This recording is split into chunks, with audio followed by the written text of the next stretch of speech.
Hi, and welcome back to the Find Out podcast, episode 10. Guys, we've made it to double digits. I think I saw somewhere that most podcasts fall apart after 3 because it's so hard to do. So we're already 3x that. So I think we're doing pretty good. Unfortunately, we are down a person today. Chris has, as you all know, a little one on the way in a few weeks. And I think trying to tie up some loose ends before there's no time to do that. So unfortunately, he's not going to be here this week, but he will be back next week. And before we get into our topics today, just a couple of things. We have some announcements to make starting this week, because you're listening to this on Tuesday.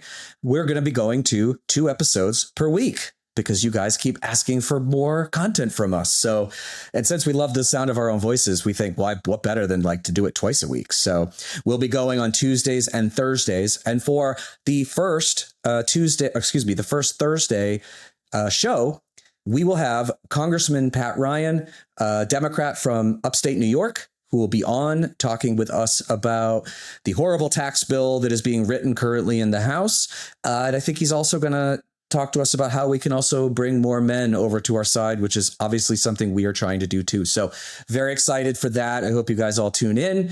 And with that, I think we can jump into this week's topics. We're going to start with some breaking news, or at this point, when you're listening to this, maybe it's not so breaking, but the Supreme Court has been hearing the Trump case on ending birthright citizenship.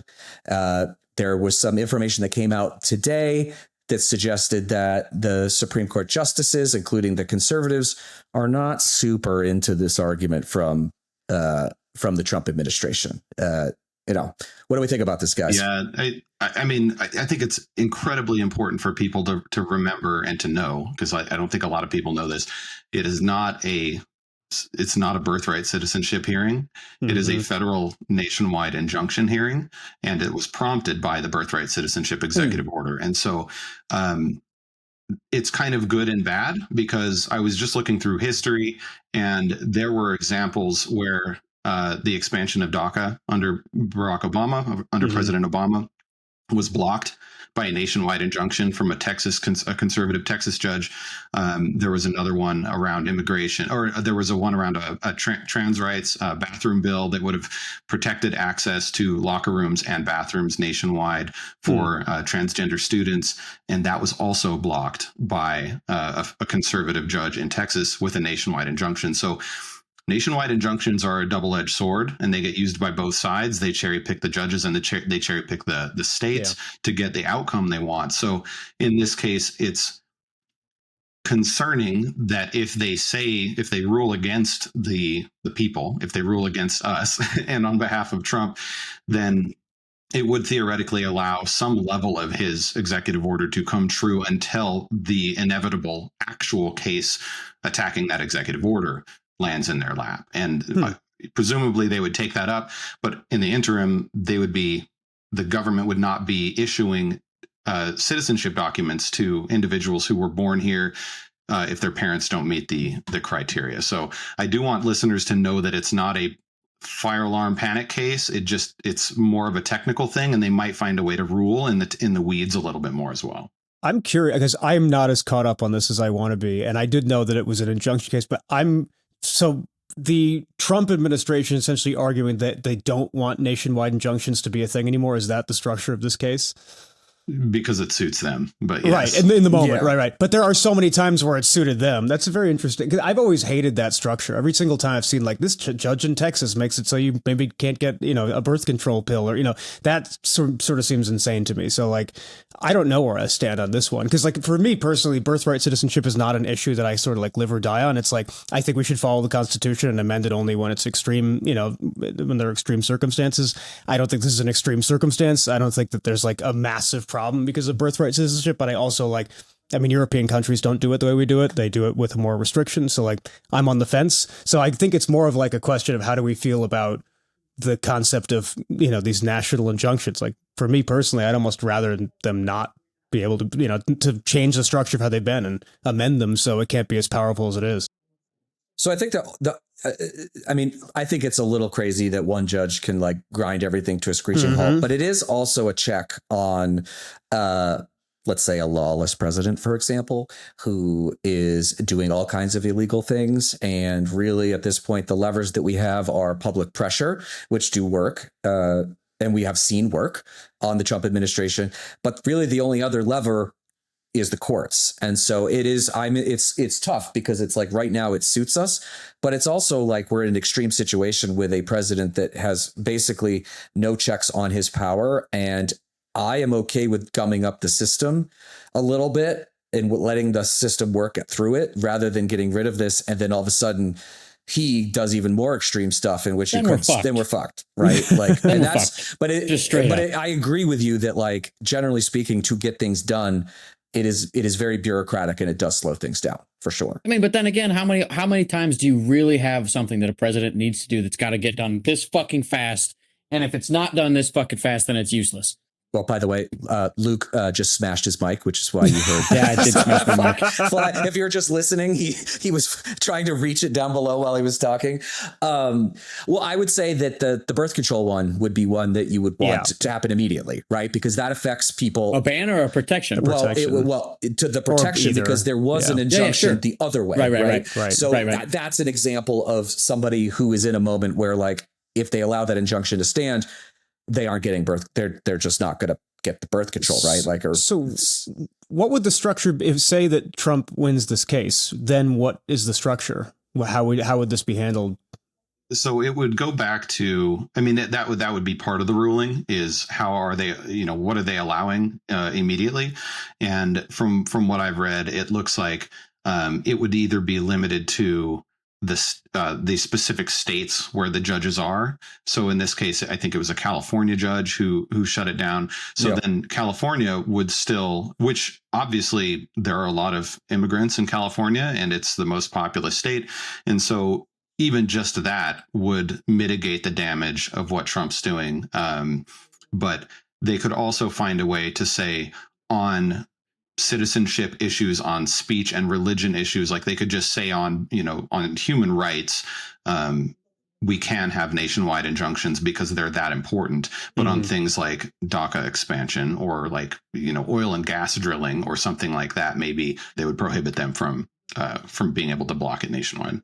So the judges right now are sort of, it seems like they're kind of against Trump from the original hearings, or are they kind of like unreadable? Yeah, obviously Sotomayor, Kagan, and Ketanji Brown Jackson are all very much against them. But Kavanaugh and Gorsuch and John Roberts and Coney Barrett all were pretty skeptical. So I think, personally, I don't want to try to read the tea leaves because that burned us on the TikTok ban and a couple of other things, and Roe v. Wade, of course. But from the vibe of their questioning, which did ultimately predict those last cases, we were looking for something to feel good about. Honestly, we were looking for hope, but they did telegraph their decision a little bit in their comments. And in this case, I think the most likely outcome is that they just slap it down and they just say, this is ridiculous. It's too serious. And we're getting by right now just fine with nationwide injunctions. They're annoying. But the other thing that it does is it boils down things to one decision that they can visit instead of having to have what in this case would have to be a class action lawsuit by all of the pregnant undocumented citizens or temporary legal immigrants who are also prohibited from having an anchor baby, as they call them. They would have to sue individually, and then that class action lawsuit would have to get elevated to the Supreme Court. So it would be a disaster and a shit show in this case. And with any serious issue, it would be a disaster. Yeah, I just don't see John Roberts going along with this. He is a very, very smart guy.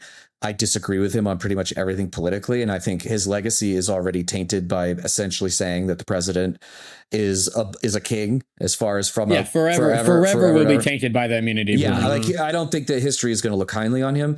I also think he knows that. And I think he sometimes tries to be the moderate, even though he's not really a moderate. And I think that sometimes you see Kavanaugh and Amy Coney Barrett and Gorsuch, to an extent, sometimes vote in favor of protecting the judiciary's power. Essentially, it's not really about one president or another, but like this ruling would essentially take power away from the judiciary.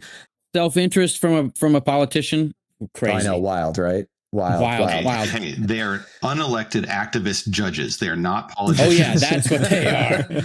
Actually, I think several of the conservative judges worked on, at least Roberts worked on Bush v. Gore as a Bush attorney. So like politicians, no, but worked for politicians. Absolutely. I don't think you had any of that with the three liberal justices, but anyways, it's, we talk about activist judges, and I noticed that you didn't say anything about Justice Thomas and Justice Alito, who are basically a rubber stamp for whatever Donald Trump wants to do. Anyways, and yet they both ruled against him in the 9-0 ruling on the illegal deportation. So I think there is a line they won't cross somehow, or at least seems which is weird. The concepts of a line, at least. But yeah, so and they're saying it might even be June or July before they announce the ruling on this. So I don't want people to there's going to be a lot of fear mongering out there with this. The breaking news and the breaking news. We have some major breaking news. Well, actually, you know what? This is a perfect segue into what the meat of this episode is supposed to be about.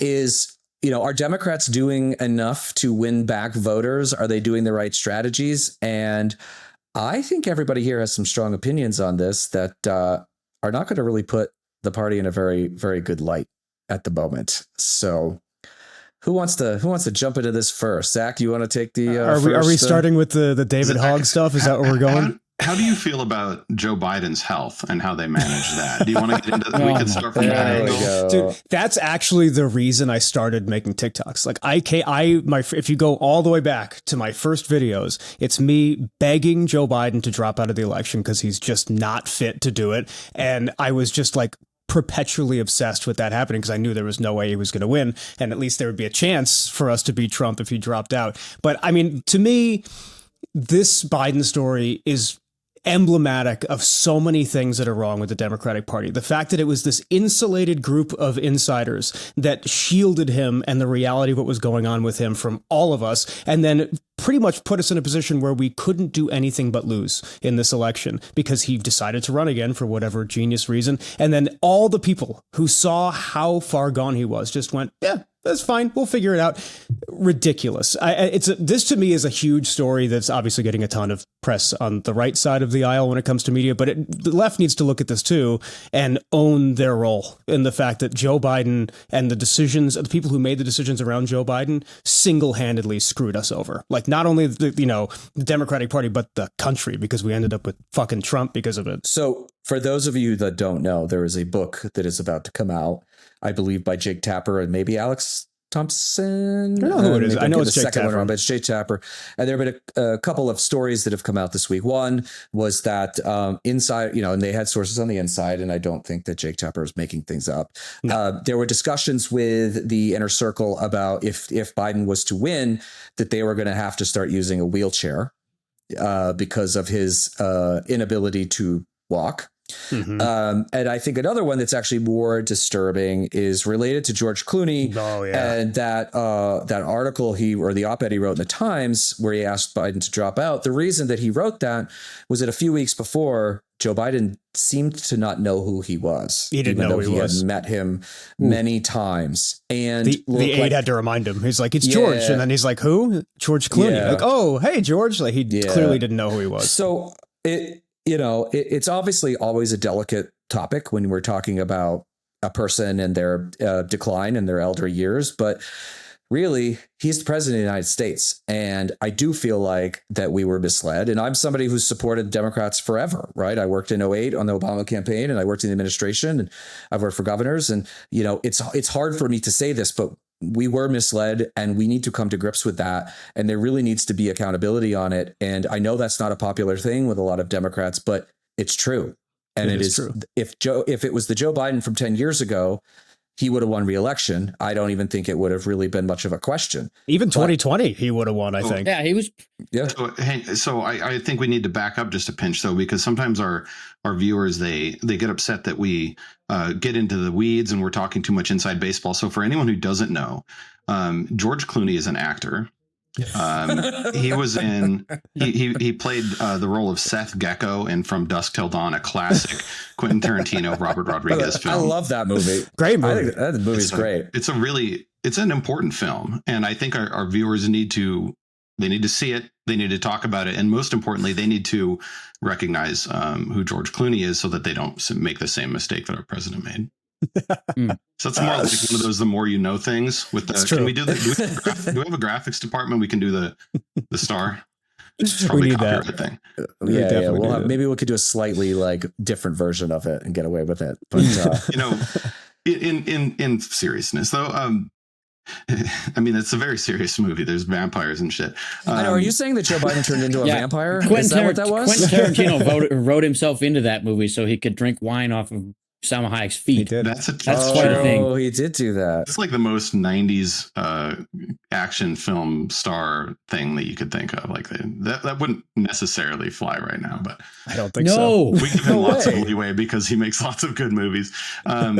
But no, I mean, this is a difficult one for me because I'm just beyond livid at that the Democrats do stuff like this because it's what everybody hates this about all politicians. It's like the thing that we hate most about politicians and the whole political theater is all of this grandstanding and showboating and like just the inauthenticity of the whole thing.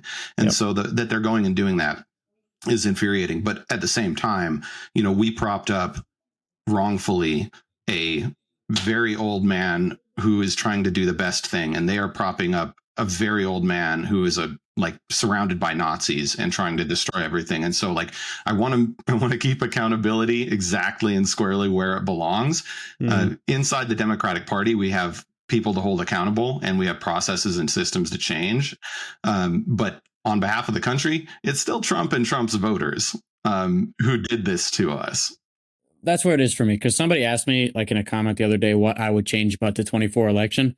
And what I would do is to never have Joe Biden run again. I mean, he ran as a fucking transitional candidate in 2020, said he was going to, whatever, do the whole fucking process part thing, find a new candidate, even if he runs in the primary and you say, okay, he wins, whatever. I don't think he would. No, he would have lost. Then you don't give the right all this ammunition about, well, look at how old Joe Biden is, because they ran with that from the day he started all the way up until election day, even when he wasn't on the fucking ballot anymore, because there was all this. Well, they tried to hide it, and like, well, there's a little bit of truth in that. There's a lot of truth in that. That's this, and I think that there's a little bit of truth in that, and like. Without that ammunition, you get to throw back. Look how fucking old Donald Trump is. Yeah. Mm-hmm. Like all of the speech pathologists who analyzed his speeches from 2016 versus now, where the average word length has fucking halved. Like that's a completely different story. Like you get to talk about that all you fucking like. I always have a hard time with this kind of stuff though, because I think we do this a lot on the left. Like we go, yeah, the thing we did was bad, but look how bad Trump is. It's like, I think we should keep these two things separate. Like, yes, Trump's an old man. He's definitely nowhere near what Biden is in terms of cognition. Like Biden's worse off. There's no question in my mind. Like Trump is obviously not doing well. I wouldn't pick him out of a billion people to be president, but I wouldn't pick Joe Biden out of a billion people to be president either. And I think we need to like not deflect the blame and try to change the story back to being, well, look, Trump's old too. It's like, yeah, Trump's old too, but Trump didn't lie to you about his abilities to be, a functional human being until that debate where Joe Biden just fell off a fucking cliff and face planted at the bottom. I had no idea he was this bad. I thought he was like, 2020 Joe minus a little bit. And I was like, that's okay. I'm cool with that. I'll hang with it. But then once that debate happened, I was like, oh my God, this guy is not functional. And that was a huge problem. It was awful. That was the worst day of 2024 besides election day. Like this, 100%. Terrible. I watched every debate and I think I turned it off a third, maybe half of the way in. I was like, oh, fuck. It was a train wreck. Is happening? Yeah. He sounded like he barely existed. He was all raspy, couldn't complete a thought. He just kept saying, they're lies, everything's lies. It was like, dude, oh, the back half was better somehow. Like somehow magically, like a switch flipped when they took the break and he came back out. And I was like, oh, he's not so bad now. But they probably the front told was him like, backstage, whoa. Dude, you're getting absolutely massacred, and he's going to be the next president. Yeah, you need to fucking wake up. So the thing that it still confuses me to this day is that the campaign wanted that debate, and they were hyping it. It over and over again. They did these videos of him before he walked out on stage, drinking this water that bought like this Joe Biden water thing they had, whatever. And like, this is where I think there was a disconnect. And I think that this is why there was a small group of people who really knew what was going on and a lot of people who didn't, because there's no way. I know a lot of those people on that campaign. There is no way that they knew this stuff. Like if they were pushing that, it was a well-kept secret. Yeah, it was. And now that we're seeing these reports from the book and whatever, and we could say whatever about people selling books off this stuff, but like, you know, they knew that was not the first time that happened. And I think the party's kind of just like, and like moved on. And yes, we lost, and that's a big punishment. But, you know, this kind of leads into the other part that I want to talk to you guys about, which is, have Democrats learned anything since November? And that's a wide question that we could probably spend 16 hours on, but we're going to spend like 20. Do Democrats feel like that they have learned anything from the crushing loss in November? I don't think so. I mean, I haven't seen anything institutionally that makes me go, oh, they get it now. Like, I think that they're sort of like searching for an answer at this point. But I mean, to give them credit, the circumstances don't really give them any opportunity to figure out their shit. Like, they really have they're adrift and they have like no power. And it's very hard to like figure out how you want to use power if you don't have any of it. So I feel like Democrats are sort of in this odd position where they just don't have the circumstances to rebuild. But at the same time, like, I haven't seen really anything that's made me go, oh, okay, they learned their lesson. They're structuring things right. Like, I haven't seen nothing. But again, they don't really have to do anything right now. So I just don't know. I'm like hoping that they figure it out, but I'm not expecting it. No, the seniority problem, where seniority is apparently the only thing that matters in the Democratic Party, is really, really painful to watch happen and to watch it play out, because I've seen it at local levels and regional levels, state levels, and then you see the results of it happening behind the scenes, which is everybody gets into a room and then they all sort of quietly sit around the people who have been in the party the longest and who have like held the most titles. And then everybody just kind of gives them money and attention. And then it's like, we all look around and it's like, nobody wants to be a dick about it. And so they all just think, I guess, you know, John's been here the longest, so he should be precinct captain and run for office and whatever. And like, that's the way that we pick candidates. And that's the way we do things. Cause it's this, we just want to be respectful of it. And it's like, dude, I'm sorry, but it's real bad. And if you're not getting it done, if you're not shipping shit, if you're not delivering, we can't. You can have a position somewhere, be in a committee. You can be behind the scenes. You're doing good work. You have the right beliefs. You vote for the right people, but you're not delivering for the party and more importantly for American citizens who desperately need progressive leaders to go out with a blowtorch and just annihilate all of this shit that Trump is doing. So as somebody who I actually almost worked for the DNC at one point, probably 10, 15 years ago. I was just starting to like you, Tim. Hey, come on. I didn't work there. I will. He great didn't. people, That's though. true. I don't have anything to say. I don't have anything negative to say about that. But here's the deal. Seniority needs to go away. We are not in a world in which we can just like pick somebody because they are in a safe blue district and they never have to campaign. And then they just like glide into this thing when they're 85 years old. Yeah, competition is always good. People get stagnant when they are not pushed. So if you are somebody who is just like, oh, I'm next in line for appropriations just because I've lived longer than everybody. I outlived everybody. That is not the reason to entrust somebody with a position that actually appropriates trillions of dollars per year. I'm sorry. This is not a T-ball game where you get a participation trophy. Like it's madness. Like this happened with House Oversight. It was Jerry Connolly, who was the most senior person there with stage 4 lung cancer at 74 years old. Right. And he beat AOC because it was quote unquote his turn. What happened? 2 months later, he had to resign because he's got stage 4. I don't know if it's lung cancer. It's something bad. So then we're starting all over again with a new election. Like this shit has to stop. And like, it's not a game. And I'm really tired of it. And, you know, like it's hard to say enough is enough, but like, what are we doing? He has esophageal cancer. Yeah, so that's a bad one to have when you have to fucking talk all the time. Well, yeah.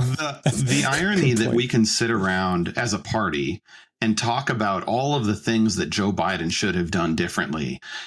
And then we are given an opportunity to redo that whole thing. We can literally do correctly what we are now also saying in the same breath what Biden should have done. And you look at, David Hogg and what he's doing. The second we get an opportunity, we just run away from it. With AOC, we run the opposite direction because we realize that, as I've said before, hard things are hard, and moving on and transitioning into the future with this party is going to be difficult. And there are people who have been waiting 30 years for a committee seat or for the chair of whatever, and they won't get it. They don't deserve it, and they won't get it, and they shouldn't get it just because they put in the time. I don't care how much money they have. I don't care how many years they've served, and I don't care how old they are. Yeah. So for those of you who don't know, David Hogg was recently elected as one of the vice chairs of the DNC. He is a former, he was in Parkland. He was one of the survivors from the Parkland shooting, and he's done a lot of work on gun violence prevention and has sort of over the years morphed more into, someone that's of note in the Democratic Party. And he won this race to be a vice chair. Shortly after that, he announced that he was going to start raising money to fund primary challenges for certain Democrats, I think only in safe districts. His focus was more in that realm. Those are the people who serve for. Those are the Pelosi's and the Schumers. They just coast to re-election. They've been serving longer than I've been alive. Yeah, I mean, Joe Biden got into the Senate 8 years before I was born, and I am 46 years old. Right. So that's crazy. But anyway, so the party is furious with him. And for those who don't know, the DNC generally stays out of primaries, and they support the Democrat that is nominated to win. So this is very outside the lane for them. And they are now moving to kick him out of this because of what he is doing. Is that the right idea? Is that the wrong idea? Canceling Is it him? Fault on both sides? I think there's fault on both sides, me personally, because I'll be the outlier here 100%. I don't like his strategies. I don't like his presentation. I think, yes, we need to make changes and we got to focus in on getting these old people out and focus on new ideas, all that. The way he came out of the gate was just not it. I mean, let's look at an analog as the successful party right now in terms of winning elections is the Republican Party right now. And they have two distinct factions, regular people and MAGA. And they don't dissect that. They put them smashed together. They don't fight each other. They don't try to primary each other. They just go, whoever's going to win is going to win. We're all kumbaya. Even though we hate each other, we're going to make it work, and we're going to have our messaging combined. The first thing this guy comes out of the gate is, let's just fight each other. Terrible idea. And the fact that he's come out with this hyper aggression towards anybody who doesn't agree with him just shows his age. He's 25. He doesn't know how to lead at all. He may have smart ideas and have little, regionally understand how to do things. I don't agree with anything he came to the table with in terms of a macro approach. It's just not smart. But, people like it because it's different. I think different's good. I think he's wrong. But I don't think the party should kick him out just because they don't agree with him. I think they should try to work with him and figure it out. That's the whole point, So I agree with a lot of that. I don't like it. Also, because we just elected a new DNC chair who hasn't had an opportunity to do anything yet because he was just elected the same time that David Hogg was, which is Ken Martin, who by all accounts, everybody thinks is a very smart operator, did amazing work with the Minnesota party and totally gets digital and all these things. That said, I think and I don't particularly like him running for this and then doing this from the inside, but I don't think they should kick him out. I think that he was voted in, and I can't tell you how many times last year that people kept saying to me, well, you didn't even have a primary. You just installed Kamala. And they're doing it again, right? Where they're doing something undemocratic. They're not, it wasn't a democracy. It's the members vote. It's not everybody, but he did win. But they're pushing the narrative again that anybody who steps out of line is gone. Yep. And voters don't like that stuff. We keep feeding it too. That's the thing. Again, there's a little bit of truth in that. Mm-hmm. And it's bad. It's real bad. Purity ruins politics and it ruins political parties, especially when you are up against a purity machine with MAGA. And they have gotten this to a fine art and a science, and everybody's gotten on board with it. We can't do that same thing on the left. It can't be chaos versus chaos and idiocy versus idiocy.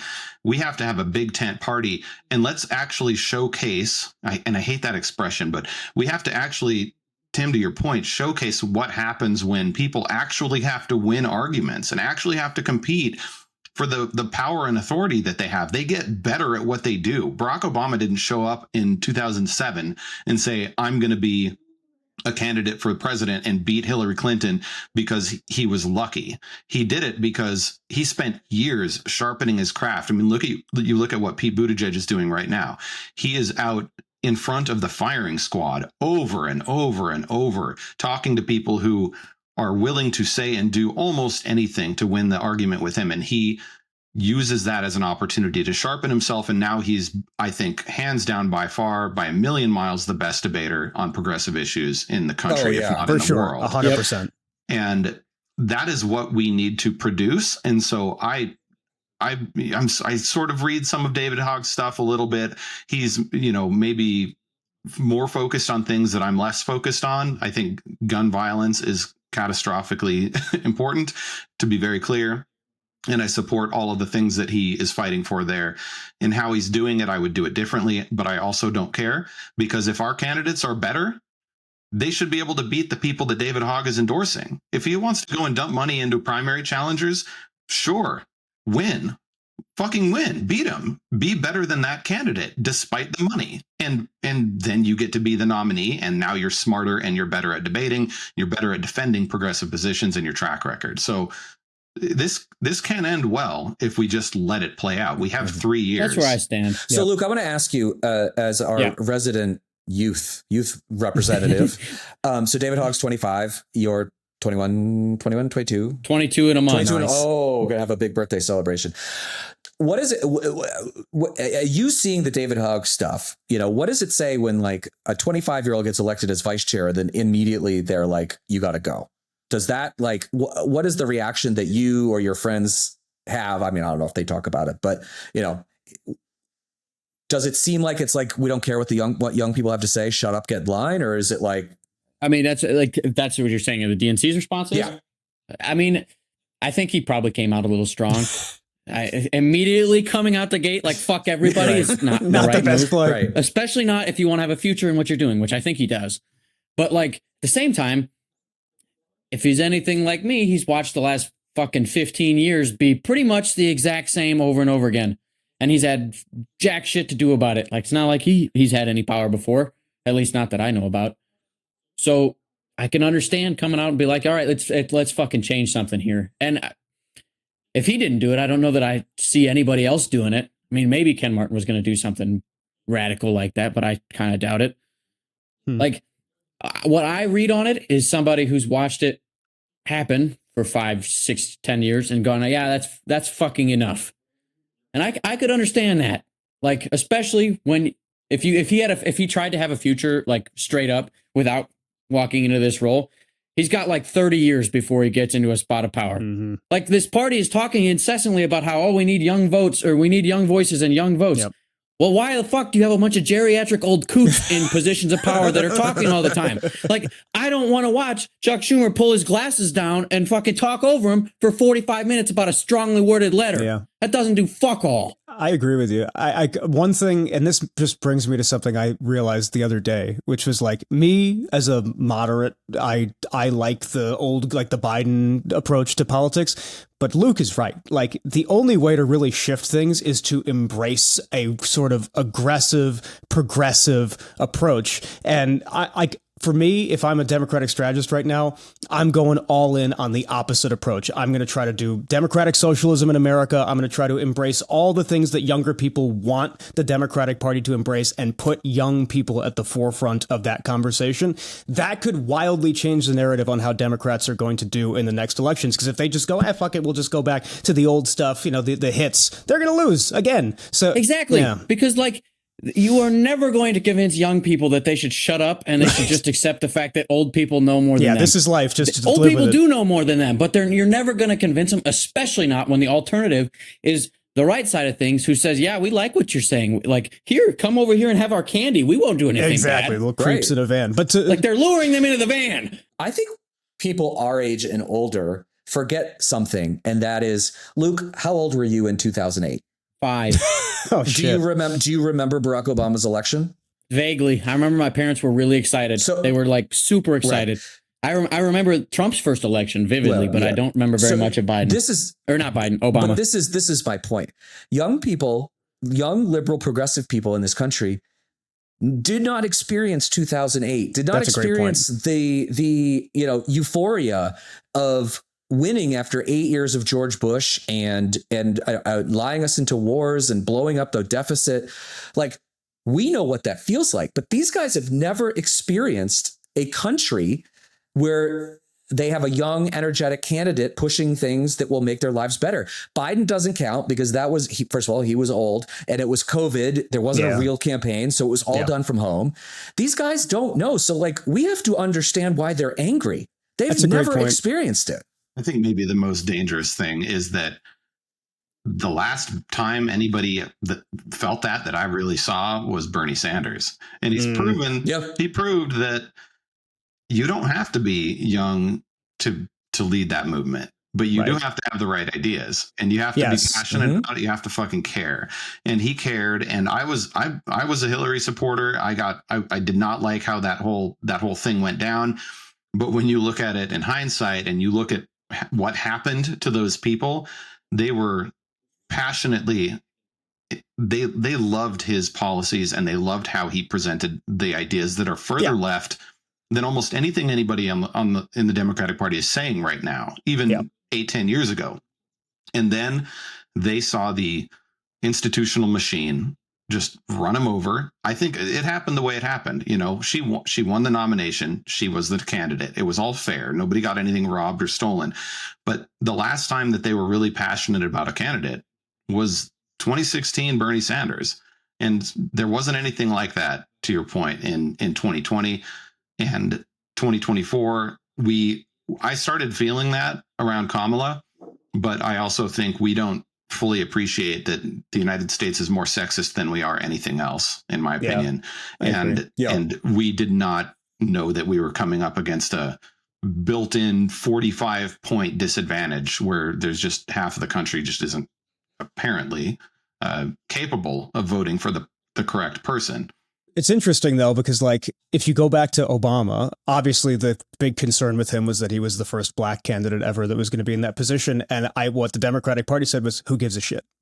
He's awesome. It's great. And I'm sort of drawing a parallel with Rich, what you were saying earlier about Buttigieg. Like, Buttigieg is amazing. Like he's really going out there and just killing it across the board. And the thing that I like so much about him is that he connects with the people that don't agree with him so well. And like, obviously the big knock on Buttigieg from people who don't want him to run is that he's gay, and that's like going to really hurt him, his chances. And to me, the more I start to think about it, I'm like, he kind of is like the modern day Obama in a way where like there is a part of him that people are going to look at and go, I don't know if we're ready for this, but beneath it is like hands down the best candidate and the best person to run the whole show. And I really think the time is good. Like, I made a video about this recently where my knock on him is he's kind of boring, but after 4 years of Trump, boring is awesome. Like, boring and being able to connect with people and like understanding how they feel. Kind, boring. It's he might be the grocery means. Right. He might be like a superstar. You see, he doubled down on that. Yeah, I think it was today. Oh God. He was like, "Oh yeah, I invented the word grocery." Right. He's insane. He said it again. It's a beautiful word, grocery. But then he called it an old. He was kind of an old-fashioned term last time. And what was the other? What was the other word that he said he invented? Equalize. That's what it was. He said he invented the word equalize. Now the cognition is coming into play here. This is yeah. See, but that's what I'm saying. Like, if we'd been able to run with that cognition shit a year ago, it might have been a different story. Also there was also another problem, which I don't really have a great solution to, which is we lost a lot of votes on the Gaza situation. And I don't think the Democrats have really, I don't think that Democrats have really come to terms with that. And I don't think that, it is a very complicated issue, right? Because this is a thing that goes back centuries, and so it's hard, but, Americans could see that Gaza was effectively bulldozed, and we didn't say really anything about it. Biden really didn't say anything about it. Kamala didn't. What's there to say? Well, like I was so thrown off by that because it was just like, what, like, Trump isn't offering he's offering something worse. Like, what, I don't understand the argument from people who didn't vote because of Gaza. It's like, yeah, both sides suck on this, but Trump is aggressively worse, and he's proving it now. It's just the purity war within the party, because I don't think Republicans certainly don't care about Palestinians. No. I don't even know where it is. Jewish voters vote 65 or so % for Democrats typically. So one right here. There's not a whole lot going on the Republican side on this issue. This is one of those times where we took the opportunity to destroy ourselves with an issue that split the party in half, not because it needed to, but because that's kind of what we do. We look for opportunities to purify. But what could we have done different? Like, I just trying to go back and litigate it. Like, what do we say though? Like, that was the, like, what do we? I say that you say that you pursue a completely different, situation that's what's happening. Like, being quiet about a genocide's not that's a terrible play. Peace deal. Ceasefire. But Harris did say that. Like, Harris was pretty clear on her position. It's pretty much what you just said. Like, she supported a ceasefire, and she still wanted to keep Israel, not attacked. I think the problem is that the administration, not her specifically, but the administration Biden, put several red lines in place for Netanyahu, and he just bulldozed right all over, literally bulldozed over them, and they did nothing. Bombed over them. I mean, first of all, I agree that Israel had a right to defend itself after that horrific terrorist attack on October 6th, but that doesn't give you carte blanche to wipe somebody off, a whole group of people off the map. And that is what is happening. And now it's even worse, because now Trump basically said, yeah, you can go do that. If they don't give you a peace deal, just like wipe them off the map, which ethnic cleanse them. Yeah. So like, but I get it. Like, Democrats are supposed to, it's not a fair fight, but Democrats are supposed to be better. Democrats are supposed to stand up for values, and they're also supposed to be able to tell their friends when they're doing things that are wrong. And what Benjamin Netanyahu has done in Gaza over the last year is abhorrent. Last 10 years. Well, I mean, we can go further, right? But he is a monster, and that is not a condemnation of Israel. That is a condemnation of a politician. And I do think that there is an important distinction there. He is a monster. Most Israelis think he's a monster. But we did nothing. And I think when young voters in particular, and Muslim Americans, saw that there was going to be no difference between, at least in their opinion, the difference between a Harris administration and a Trump administration, they were like, well, we're going to send a signal, so the next time there's an election in 4 years, you'll listen to us. And I kind of laughed at it. Not laughed at it, but I kind of rolled my eyes at it, because I agree with you. Like, there's no doubt that Kamala Harris would be light years better for Palestinians than Donald Trump. Oh, yeah. But I also understand why, they watched their family members get wiped off the map, and Joe Biden called them a bunch of terrorists.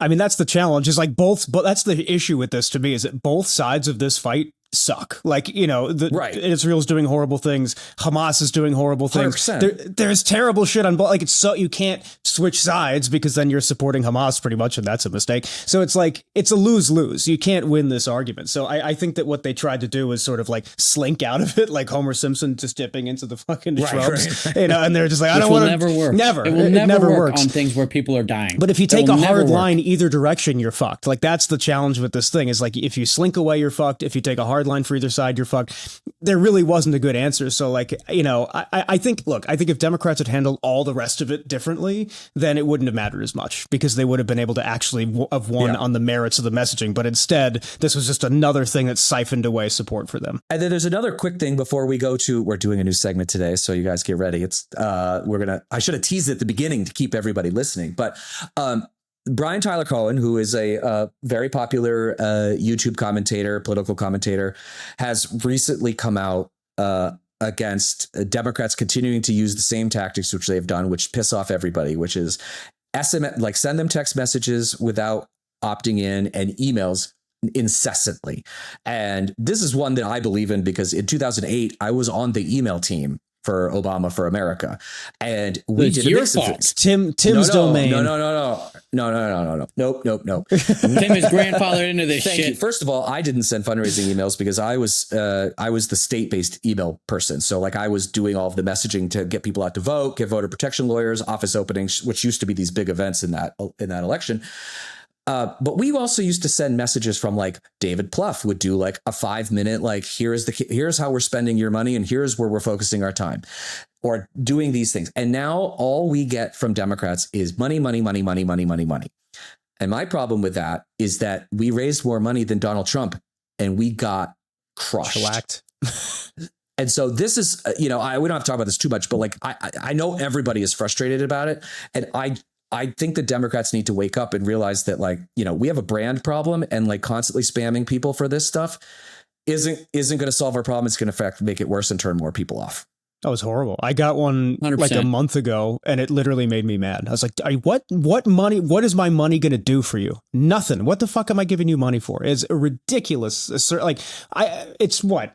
At that point, 2 or 3 months into Trump's administration, what the fuck am I paying you for? Like, it makes no sense. Well, and what are they? Show me something worth buying. Right. Yeah. Yeah. Right. Give me a thing that I want to pay for. Yeah. Because what happened in the first several months where they held little signs at his speech? You guys remember that shit? They held up, "This is not normal. Liar. He lied. Trump lied. Congratulations." It's like, duh. Is that what you need? They should have all stood up. That's what you need the money for. Until they all got kicked out. They need to buy those little signs. That's why they need your $4 donation, so that they can buy more "This is not right" signs, or "This is not normal." No, this comes back to the whole point of how we got here in this conversation, which is Biden did a thing that he shouldn't have done. We didn't take the opportunity to do the right thing the first time. And now we're in the same position with people like David Hogg and with activists within the party. And we're trying to push them out. We had the opportunity to fix what we did wrong with Biden, and we apparently are not going to do that. Or I should say the Democrats are apparently not going to do that. And now there's now they're asking us for money so that we can pay them to continue to do the exact same things that now it appears we'll have 2 really good lines in the sand that they just walked right over. I mean, no, I haven't donated $1 since Election Day to anybody. I started making videos and yelling about it because this is way, way, way more useful and way more influential in the world than giving $50 a month to Chuck Schumer to be Chuck Schumer. I have a question. It's related to this, but only partially. Should we have run a primary when Biden dropped out? Do you think that would have made a difference? No. It was too late. And also, fundraising and canvassing the country, it would have been a disaster. And nobody serious would have run. I don't know. I thought the same thing for so long. And recently, when we're getting into the discussion about like how do we break down the things that Democrats are making errors in, to me, they didn't take the chance because it was risky. And I think like Democrats' biggest problem is they don't do risky things. And frankly, I think you would have erased one of the biggest problems you had from swing voters in this, which was Kamala Harris was installed. She's also attached to the administration they didn't want to vote for in the first place. I think it might have ended up different. I really do. I think that you might have traded some voters in the middle for to lose votes from our base, which is Black women. Because I think if you say to the sitting vice president of the United States, who is the first Black woman to be in either vice president or president, that 3 months before the election, we don't think you're good enough, so we're going to run everybody. I think you would have turned off more of the base, and I think we probably would have lost by even more. Also, it's just you can't set up a 50-state operation in that short amount of time. No, that's for sure. No, I understand that. This just comes back to this is on Biden. I mean, he 100%. He should have dropped out. He should have announced I'm going run to be a one-term president. I do not want to be 95 years old in the White House, so I will not be running for a second term. And just spend the 4 years, they'll call him a lame duck president, whatever. We had a pandemic to get out of. We had a depression essentially for a little while there. We had plenty of things to clean up, and he could have gotten a lot of really good work done, and he could have set up the Democratic Party to still be the change candidate going into 2024. Yeah, it's on which was robbed from us. Yeah, there's no question. This is on Biden. Tim, I agree with almost everything that you said, if you rewind me 2 weeks. But recently I've just been thinking, I think those are all valid arguments. But I think like Democrats just have to embrace a riskier attitude. And, maybe they shouldn't do it when it's 3 months to go for a presidential election. But they need to start thinking about I think they look at things and go, why shouldn't we do it? And I think now they need to start thinking about why, we should just try it, I think that's right. I think and I think that's why we've seen them doing the same stuff over and over again. And it's like, no. And just because that tactic, because the answer you're going to get is, well, that's the only way we can raise money. And I'm like, first of all, that's bullshit. Second of all, look how much money Kamala Harris raised, like $1 billion the candidates, and also the most amount of money is not the most important thing anymore. Like, we are at a saturation point. We have to be changing hearts and minds. And I'm sorry, you don't do that with TV ads anymore. It doesn't work. That's why I think Harris having a primary, at least if she having the chance to win that primary as opposed to just installing her, actually would have been a really good thing, because it's exactly that point. It's like, yeah, is it hard to build out a financial ecosystem to support whoever wins? Yeah. But at the same time, we're giving the whole slate of people to share exactly with the hearts and minds of voters why they should be the candidate, as opposed to being like, no, it's her. Who would have run? I don't. That's the dangerous part for any candidate. No. It would have, if the DNC had adopted the strategy of we're going to do this. I think that people would have run. But I think, if it was a contested thing, people probably would have been like, just give it to her. Do you guys want to see the hardest pivot ever? I'm gonna Let's do it. Yeah. All right. As much as I want to talk about 2024, Tim, you said money doesn't change hearts and minds, but you know what does change hearts and minds? $45 million military parades for your dear leader. And so I want to take a moment to invite, I'm not going to steal Luke's thunder. Maybe I'll come up with a different term. I want to invite anybody who supports or attends or donates or contributes to a $45 million military parade, which is planned to include warplanes, tanks, soldiers, and be on Trump's birthday. I want to invite you to join up in Luke's favorite expression, which now I'm going to kick over to Luke, because I think he has a message to share with us. Yeah, you can go ahead and get fucked. And also, side note to somebody else that can get fucked is Kristi Noem. I don't know if you guys have been watching the Homeland Security House committee thing, but yesterday Eric Swalwell repeatedly asked her, like, yo, what's the deal with that MS-13 Photoshop bullshit? She refused to answer the fact, or to say that it was Photoshop. She claimed she hadn't even seen the picture. And that is fucking ridiculous. If they'll lie to you about this, they'll lie to you about fucking anything. And if you're still pretending that it's okay, that, maybe Trump just didn't know it was Photoshop, yeah, fuck off. Ladies and gentlemen, welcome to the newest segment of the Find Out podcast, where Luke tells somebody every week to get fucked. So we need like a good get fucked t-shirt. That's what we need. We got a double feature this week. Yeah. Well, $45 million for that. And I heard Kristi Noem's also getting a $50 million plane to travel around. And I worked at the Interior Department, and Interior manages like a third of the land in the United States, and neither secretary I worked for had a private plane. But apparently Kristi Noem needs a $50 million jet to go along with the $400 million jet that Trump is getting from Qatar, which is a security nightmare and may never become Air Force One, because frankly, how on earth? They said it would cost several $100 million. Yeah, they to actually. You'd have to take it apart, scan everything, and put it back together. I read in the billions. The billions is possible. And it would take beyond the end of his term. Yeah, so he's never going to be able to take never years. Stepping foot in that plane. That thing is going to sit in front of his library like a little toy, a little gold Trump plane toy in front of his dumb presidential library for the rest of eternity, and we'll have to tear it down like a fucking Confederate. What's even in his library? Fucking Art of the Deal? That he didn't even write. All of the copies that he of didn't the even write. Trump Bible that never sold, and that's just going to be the whole library. It's just going to be all Trump Bibles with a fucking gold jet in front of it. Well, you actually fucking scripts of The Apprentice. You could fill a library with all of the failed things he's done as a businessman: Trump vodka, Trump steaks, Trump Ice, Trump Airlines, Trump University. Oh, yeah. I forgot about Trump Airlines. Trump watches. Did you guys see the lady in Maryland who was pissed because her Trump watch said rump on it? That the face of it had they misprinted it. Doesn't have a T on it, and it's apparently commonplace that these Trump watches say rump. Are you saying that something Trump made was not of good quality?